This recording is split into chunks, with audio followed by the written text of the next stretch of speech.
Frontal lobe ہمارے دماغ کا سب سے اہم اور سب سے بڑا حصہ ہوتا ہے۔ یہ ہمارے سوچنے سمجھنے کی صلاحیت، منصوبہ بندی، حرکات و سکنات اور حتیٰ کہ ہماری شخصیت کو بھی کنٹرول کرتا ہے۔ لیکن جب بھی اس حصے میں ٹیومر بنتا ہے تو عمومی طور پر جلدی اس کی تشخیص نہیں ہو پاتی، کیونکہ اس کی آنے والی علامات ایسی ہوتی ہیں کہ انسان ان کو نظر انداز کر دیتا ہے، مثلاً کہ کسی کی شخصیت کے اندر آنے والی معمولی تبدیلیاں۔ آج کی ویڈیو میں ہم اس بات پر تفصیلی گفتگو کریں گے کہ فرنٹل لوب کے ٹیومرز کس طرح سے انسانی زندگی پر اپنا اثر ڈالتے ہیں اور وہ کیا علامات ہیں جو ان ٹیومرز سے متاثرہ افراد میں دیکھی جاتی ہیں۔ اس سیریز کی پہلی ویڈیو میں ہم نے یہ بات سمجھی تھی کہ فرنٹل لوب کے ذمہ داریوں میں منصوبہ بندی، فیصلہ کرنا، ہماری حرکات کو کنٹرول کرنا، ہماری شخصیت کو بنانا، ہمارا بولنا، ہمارا رویہ، یہ تمام ذمہ داریاں شامل ہیں۔ یہی وجہ ہے کہ اس حصے کو متاثر کرنے والے ٹیومرز ہمارے رویے میں بھی تبدیلیوں کا سبب بن سکتے ہیں۔ جیسا کہ اس سیریز کی دوسری ایپیسوڈ میں ہم نے یہ بات سمجھی تھی کہ برین ٹیومرز بینائن بھی ہو سکتے ہیں اور ملیگننٹ بھی ہو سکتے ہیں، اسی طرح فرنٹل لوب میں ہونے والی رسولیاں بھی یا تو بیزرر ہوں گی بینائن جیسا کہ مننجیوما، یا پھر یہ ملیگننٹ یا کینسرس بھی ہو سکتی ہیں جیسا کہ ہائی گریڈ گلائوما یا پھر گلائیوبلاسٹوما وغیرہ۔ فرنٹل لوب میں ٹیومر کی علامات آہستہ آہستہ آتی ہیں اور بہت سے لوگ انہیں عمر کے ساتھ ساتھ آنے والی تبدیلیاں سمجھ کر نظر انداز کر دیتے ہیں۔ بعض لوگ انہیں عام تھکن یا بڑھاپے کے ساتھ ساتھ آنے والی تبدیلیوں کے ساتھ ملا دیتے ہیں اور اس طرح سے یہ انڈائگنوزڈ چلے جاتے ہیں، اور جب مریض کی حالت انتہائی سیریس ہو جاتی ہے تب جا کر کہیں اس رسولی کی تشخیص ہوتی ہے۔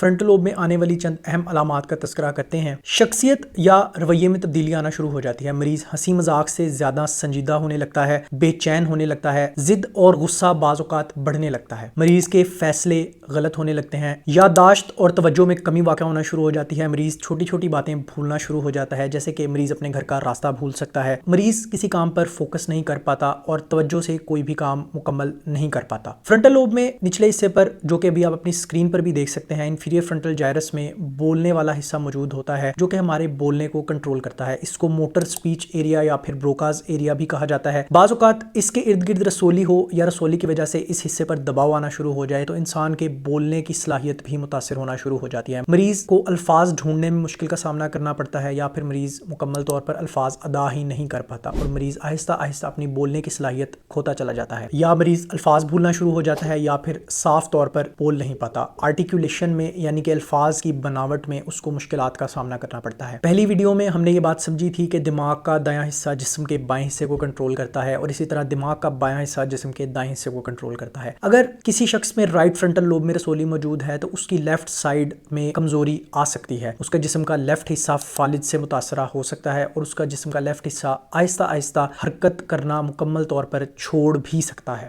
فٹس یا سیزرز بھی، جن کو ہم عام زبان میں جھٹکے لگنا کہتے ہیں، یہ بھی فرنٹل لوب کے ٹیومرز کی ایک اہم علامت ہو سکتی ہے۔ بہت سے لوگوں میں صرف ایک یہ واحد علامت ہوتی ہے جو کہ ہمیں دیکھنے کو ملتی ہے۔ یہ جھٹکے لوکلائزڈ بھی ہو سکتے ہیں، جبکہ یہ جھٹکے مرگی کی طرح جنرلائزڈ بھی ہو سکتے ہیں اور پورے جسم کو بھی انوالو کر سکتے ہیں۔ متاثرہ افراد میں پیشاب اور پخانے کا کنٹرول بھی جا سکتا ہے، سر درد شدت اختیار کر سکتا ہے، نظر کو بھی متاثر کر سکتا ہے۔ اگر ٹیومر بڑھتا چلا جائے تو یہ دماغ پہ دباؤ کی وجہ سے دماغ کا پریشر، جس کو انٹراکرینیل پریشر کہا جاتا ہے، وہ بڑھنے کا سبب بن سکتا ہے، جس کی وجہ سے مریض کی نظر بھی دھندلا سکتی ہے۔ یہ وہ چند اہم علامات تھی جن کا تذکرہ میں نے آپ کے سامنے کیا۔ اگر آپ کے کسی مریض کو ان میں سے کوئی علامات آ رہی ہیں تو کائنڈلی اسے اینزائٹی، ڈپریشن یا عمر کے ساتھ آنے والی تبدیلیاں خود سے لیبل نہ کریں، بلکہ کسی اچھے نیورولوجسٹ یا نیورو سرجن سے لازمی رابطہ کریں تاکہ وہ مریض کی ہسٹری اور ایگزامینیشن کی بیس پر دیکھ سکے کہ کیا یہ واقعتاً عمر کے ساتھ آنے والی تبدیلیاں ہیں یا پھر کوئی اور مسئلہ جیسا کہ دماغ میں رسولی وغیرہ۔ اگر آپ کو یہ علامات بار بار آتی ہیں تو لازمی کسی نیورو سرجن سے رجوع کریں اور اس کو اپنا معائنہ لازمی کروائیں۔ جب ایک مریض ڈاکٹر کو اپنی ہسٹری دیتا ہے اور اس کے بعد ڈاکٹر